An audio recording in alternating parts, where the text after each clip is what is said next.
Friends, मैं Parna Pandey crazy learner में आपका स्वागत करती हूँ। फ्रेंड्स, हमने जो पिछला वीडियो था उसमें डिस्कस किया था कि वृद्धि क्या है, विकास क्या है और उनमें संबंध क्या है, उनमें डिफरेंस क्या है और विकास के पक्ष कौन कौन से हैं, विकास की अवस्थाएं कौन कौन सी हैं और उन अवस्थाओं की विशेषताएं कौन कौन सी हैं। तो हमारा विकास जो वृद्धि और विकास का काफ़ी पार्ट उसमें कंप्लीट हो चुका था। उसी चैप्टर का जो नेक्स्ट वीडियो है वो हमारा है बाल विकास के सिद्धांत। इस वीडियो में हम जानेंगे कि बाल विकास के सिद्धांत कौन कौन से हैं। ठीक है, प्रिंसिपल्स ऑफ डेवलपमेंट। तो चलिए हम लोग स्टार्ट करते हैं। तो हमारा पहला जो सिद्धांत है वो है निरंतरता का सिद्धांत। निरंतरता का सिद्धांत, निरंतरता का सिद्धांत मतलब प्रिंसिपल ऑफ कॉन्टिन्यूटी। क्या है निरंतरता? निरंतरता का मतलब है कि जो विकास है वो जीवन पर्यंत चलने वाली प्रक्रिया है। ये गर्भावस्था से प्रारंभ होकर मृत्यु तक चलती है। तो इसलिए क्या है, ये लगातार चलती ही रहती है विकास की जो प्रक्रिया है। तो इसलिए इसको क्या बोलते हैं, निरंतरता का सिद्धांत। ठीक है, चलिए हम लोग आगे बढ़ते हैं। आगे जो हमारा है सामान्य से विशिष्ट क्रियाओं का सिद्धांत। मतलब विकास जो है वो सामान्य से विशिष्ट की ओर चलता है, जनरल टू स्पेसिफिक चलता है। तो क्या है सामान्य से विशिष्ट? सामान्य से विशिष्ट का मतलब होता है कि जब हम किसी चीज़ को जैसे बच्चे को आपने देखा होगा कि जब वो किसी चीज़ को पकड़ता है तो ऐसे पकड़ता है, लेकिन अगर वही बच्चा लिखने लगता है पेन से तो वो ऐसे 2 ही 3 उंगलियों की सहायता से ऐसे लिख लेता है, मतलब अच्छे से। ठीक है, तो लिख लेता है। तो वो सामान्य क्रियाएं क्या थी, हाथ चलाना, ऐसे करना होगा। लेकिन उसने एक विशिष्ट क्रिया की, उसने लिखना सीखा, उसने अपने विशिष्ट कौशल का प्रयोग किया।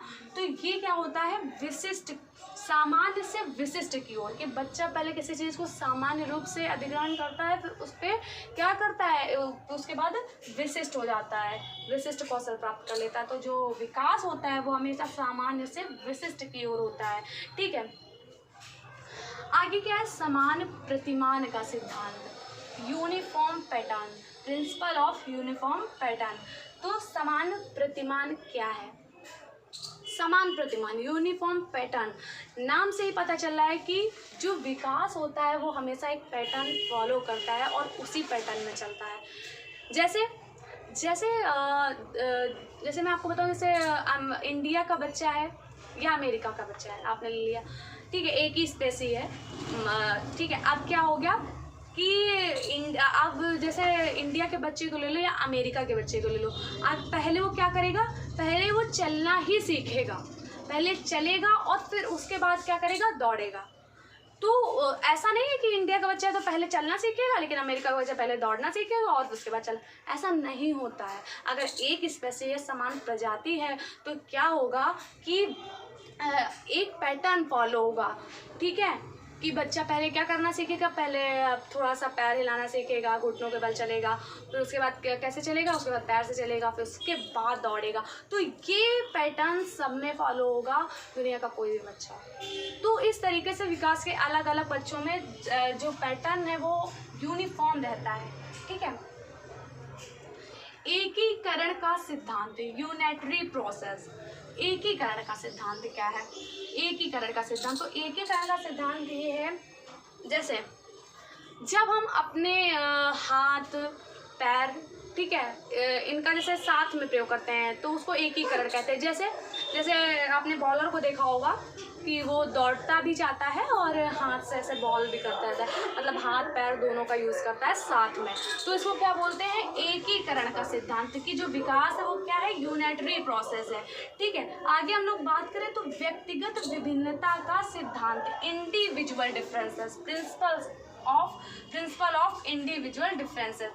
व्यक्तिगत विभिन्नता का सिद्धांत क्या है? व्यक्तिगत विभिन्नता कि जो विकास है वो सब में एक समान नहीं होता है, हर व्यक्ति में अलग प्रकार से विकास होता है। ठीक है, अलग तरीके से, मतलब उसमें पैटर्न जरूर सेम होगा, लेकिन क्या है कि उसकी जो दर है वो अलग अलग होगी हर बच्चे में। किसी में कोई बच्चा जल्दी विकसित होता है, किसी की जल्दी हाइट बढ़ती है, किसी की कम, किसी की देर से बढ़ती है। तो इस तरीके से क्या है कि व्यक्तिगत विभिन्नताएं पाई जाती हैं। हर कोई अलग अलग तरीके का होता है, हर कोई सेम नहीं होता है। तो विकास की जो प्रक्रिया है वो भी व्यक्तिगत विभिन्नता को फॉलो करती है। हर व्यक्ति में अलग अलग होती है, ठीक है, अलग अलग दर से होती है। आगे हम लोग बात करें वर्तुलाकार बनाम रेखीय प्रगति, मतलब स्पाइरल वर्सेस लीनियर। क्या है वर्तुलाकार एवं रेखीय प्रगति वर्सेस रेखीय प्रगति? वर्तुलाकार का मतलब होता है कि जो विकास है वो एक वर्तुलाकार मीन्स वक्रीय कि अगर हम उसको उसमें दिखाएं तो ग्राफ पेपर में दिखाएं तो कभी विकास ऐसे रेखा के तरीके नहीं होगा, एक सरल रेखा में नहीं होगा विकास, ठीक है। हम क्या होगा कि कभी विकास की दर ज़्यादा होगी, कभी धीमे हो जाएगी, ठीक है, इस तरीके से। तो जो विकास है वो क्या होता है, वर्तुलाकार होता है, रेखीय नहीं होता है। हमेशा जीवन पर्यंत एक ही तरीके से, एक ही स्पीड से विकास नहीं चलता है, ठीक है। चलिए आगे हम लोग बात करते हैं। जो हमारा नेक्स्ट है अंतर संबंधित विकास का सिद्धांत, ठीक है, theory of principle of inter development. तो क्या है अंतर संबंधित विकास का सिद्धांत? अंतर संबंधित विकास के सिद्धांत से हमारा आशय सिर्फ इतना है कि विकास के जो पक्ष हैं वो अंतर संबंधित होते हैं। जैसे अगर किसी बच्चे का शारीरिक विकास सही से नहीं हुआ है तो पूरी संभावना है कि उसके संज्ञानात्मक विकास भी उसका कम अच्छा होगा, ठीक है। और क्या है, जैसे अगर बच्चा संवेगात्मक रूप से अस्थिर है, ठीक है, तो वो क्या उसका संज्ञानात्मक विकास भी अच्छे तरीके से नहीं होगा, उसमें कुछ ना कुछ इफेक्ट पड़ेगा। तो विकास के जो पक्ष हैं वो अंतर संबंधित होते हैं, प्रिंसिपल ऑफ इंटर डेवलपमेंट। आगे हम लोग बढ़ते हैं। तो आगे हमारा सिद्धांत है पूर्वानुमान का सिद्धांत, प्रिंसिपल ऑफ प्रेडिक्टेबिलिटी।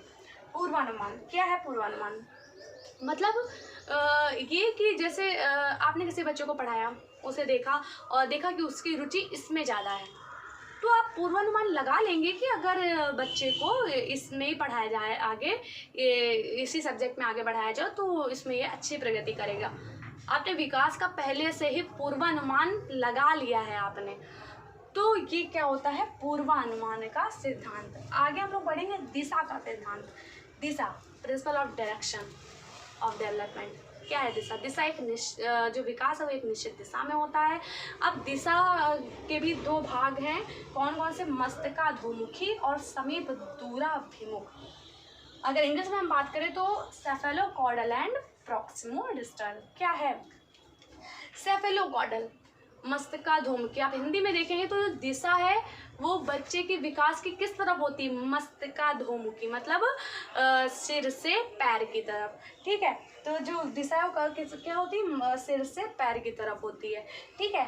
तो इसको ही सेफेलोकॉर्डल बोलते हैं। जैसे आपने देखा होगा बच्चा जब होता है तो उसका सिर ज़्यादा बड़ा होता है, तो जो विकास होता है उसका सिर से पैर की तरफ होता है। तो सिर से पैर की तरफ होने वाले विकास को सेफेलोकॉर्डल या मस्तिष्काधोमुखी, ठीक है, सिद्धांत कहते हैं विकास का। अब आगे देखेंगे समीप दूराभिमुख दिशा में। हाँ, समीप दूराभिमुख का मतलब होता है कि केंद्र से बाहर की ओर, मतलब यहाँ ऐसे करके फिर यहाँ, फिर हाथ में, फिर इस तरह उंगलियों का। तो इस तरीके से विकास होता है केंद्र से बाहर की ओर, ठीक है। तो इसको ही बोलते हैं समीप दूराभिमुख या प्रॉक्सिमो डिस्टल, ठीक है। चलिए हम लोग आगे बढ़ते हैं। विभिन्न दर का सिद्धांत। अब ये क्या है? Different rate. मैंने बताया कि विकास की दर हर किसी में भिन्न भिन्न होती है, और इसकी दर का एक सिद्धांत और भी ये है कि जो डिफरेंट बॉडी पार्ट्स में जो विकास की दर होती है वो अलग अलग होती है।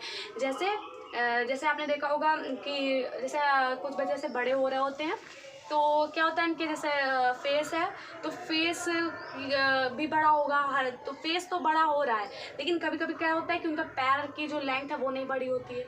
तो क्या होता है कि इससे हमें पता चलता है कि जो विकास की जो दर है अलग अलग बॉडी पार्ट्स में अलग अलग होती है, एक ही तरीके नहीं होती है, ठीक है। चलिए हम लोग आगे बढ़ते हैं। वंशानुक्रम एवं वातावरण का गुणज, product of environment and heredity. जो हमारा क्या कहते हैं विकास होता है वो क्या होता है, वंशानुक्रम और वातावरण का गुणज होता है। मतलब इस पर वंशानुक्रम और वातावरण का बहुत बड़ा इफेक्ट पड़ता है। ठीक है, तो ये हमारे हो गए बाल विकास के सिद्धांत कौन कौन से हैं। ठीक है, तो आज हमने पढ़ा कि बाल विकास के सिद्धांत कौन कौन से हैं। इसको एक बार हम लोग रिवाइज कर लेते हैं। जैसे निरंतरता, मतलब लगातार चलने वाली प्रक्रिया है विकास जो है। सामान्य से विशिष्ट, ठीक है, पहले किसी सामान्य चीज़ को सीखता है बच्चा, उसके बाद विशिष्ट चीज़ को। ठीक है, ऐसे समान प्रतिमान का सिद्धांत, एक यूनिफॉर्म पैटर्न में होता है विकास। व्यक्तिगत विभिन्नता का सिद्धांत, हर किसी में अलग अलग तरीके से अलग अलग स्पीड से विकास होता है, अलग अलग दर से होता है। वर्तुलाकार बनाम रेखीय प्रगति की जो विकास होता है वो एक लीनियर डायरेक्शन में ना होकर स्पाइरल होता है, ऐसे ऐसे कि कभी ज़्यादा होता है कभी कम होता है। अंतर संबंधित विकास का सिद्धांत के मतलब जो विकास के पक्ष वो आपस में संबंधित हैं, एक दूसरे को इफेक्ट करते हैं। अब क्या होता है पूर्वानुमान का सिद्धांत की पूर्वानुमान का सिद्धांत की मतलब पूर्वानुमान लगाया जा सकता है विकास में कि बच्चे का विकास किस दिशा में ज़्यादा होगा। ठीक है, दिशा का सिद्धांत, अब दिशा का सिद्धांत क्या है, दिशा के सिद्धांत के दो पार्ट हैं कि मस्तिष्काधोमुखी समेत दूराभिमुख। जब शरीर सिर से नीचे की तरफ पैर की तरफ विकास होता है तो उसको मस्तिष्काधोमुखी, और जब केंद्र से बाहर की ओर होता है तो उसे समेत दूराभिमुख। अब आगे विभिन्न दर का सिद्धांत की जो विकास की जो दर है वो डिफरेंट बॉडी पार्ट्स में अलग अलग होती है। वंशानुक्रम एवं वातावरण का गुणज की जो विकास है वो उस पर वंशानुक्रम एवं वातावरण का बहुत बड़ा प्रभाव पड़ता है। तो आज हमने सीखा कि विकास के सिद्धांत कौन कौन से हैं। तो इसी के साथ मिलते हैं हम लोग नेक्स्ट वीडियो में, जिसमें हम लोग डिस्कस करेंगे कि जो डेवलपमेंट की थ्योरी हैं वो कौन कौन सी हैं, उनको डिस्कस करेंगे। और इसी के साथ धन्यवाद, थैंक यू।